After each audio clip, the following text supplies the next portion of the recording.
What if we tried to move the Grand Canyon with a bulldozer? This question comes from, well, no one really. Because no one has ever looked at the Grand Canyon, one of the most awe-inspiring natural wonders on Earth, and thought, you know what? Let's move that not because it's smart or easy or even remotely possible, but because it's fun to imagine what would happen if you tried to move the Grand Canyon with a bulldozer. Let's start with a few facts. The Grand Canyon is big, like really big. It stretches 446 kilometers across the Arizona desert, is over 29 kilometers wide in some places, and dives down more than 1,800 meters. That's deeper than some skyscrapers are tall. It's carved out of solid rock over millions of years by the Colorado River and erosion. So if you're picturing a big hole in the ground, you're not wrong. But it's a very, very big hole. Now let's meet our hero, a bulldozer, not just any bulldozer. This is the biggest, baddest bulldozer on Earth, the Komatsu D575A. This mechanical monster weighs about 150,000 kilograms, is over 5 meters tall, and can push 90 cubic meters of earth in a single scoop. That's about enough to fill a small swimming pool. Sounds impressive, right? It's not. Because the Grand Canyon is estimated to contain over 4.17 trillion cubic meters of empty space. That's a 4 with 12 zeros. If our super-dozer worked non-stop, 24 hours a day, pushing dirt every second without ever taking a break, it would take over 1.46 billion years to move the entire volume of the canyon somewhere else. To put that in perspective, that's longer than most of Earth's current species have even existed. So unless our bulldozer is immortal and powered by cosmic energy, it's going to need some help. Fine, let's give it help. Let's say we get every bulldozer on Earth. There are about 1.5 million bulldozers operating globally right now.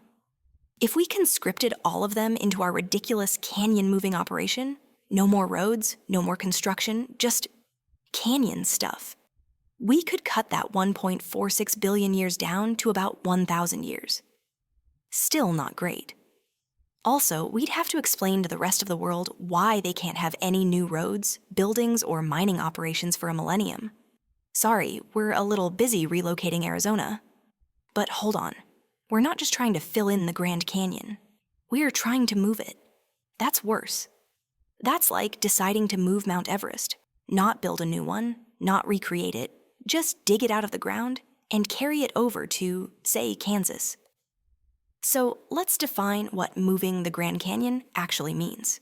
We could try to carve out all the rock and dirt that used to be there before the river removed it and reconstruct it somewhere else. But now you're not just scooping out the air, you're digging up millions of years' worth of geological layers, transporting them carefully, and then stacking them back in the correct order, somewhere new.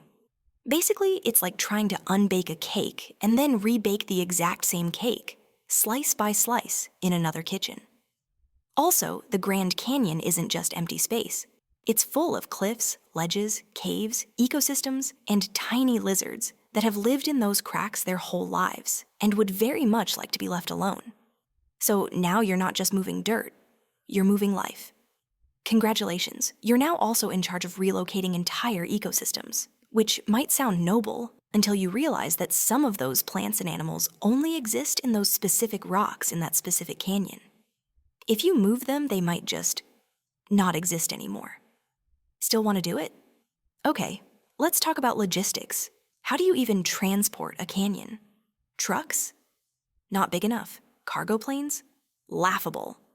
We'd need to invent a whole new category of transport vehicles. Giant earth haulers the size of cities, capable of moving literal mountains of rock. But that's not even the hard part. The hard part is where you put it. Canyons don't just sit on the land. They are the land, formed over time by rivers, erosion, earthquakes, and plate tectonics. If you just dump all the material from the Grand Canyon somewhere else, you're not recreating the canyon. You're just making a very large, very expensive pile of rocks. The Grand Canyon is a work of natural engineering.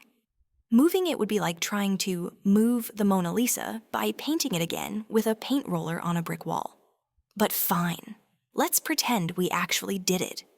Somehow, through a combination of science, brute force, and maybe a little bit of wizardry, We've moved the entire Grand Canyon to a new location. Well, now the new Grand Canyon wouldn't be the Grand Canyon. It wouldn't have the same layers, the same history, the same fossils, or the same connection to the Colorado River, which, by the way, we didn't move. And Arizona? Well, it just lost its biggest tourist attraction. Sorry, Arizona. Oh, and the global economy is in ruins. But hey, we moved the canyon.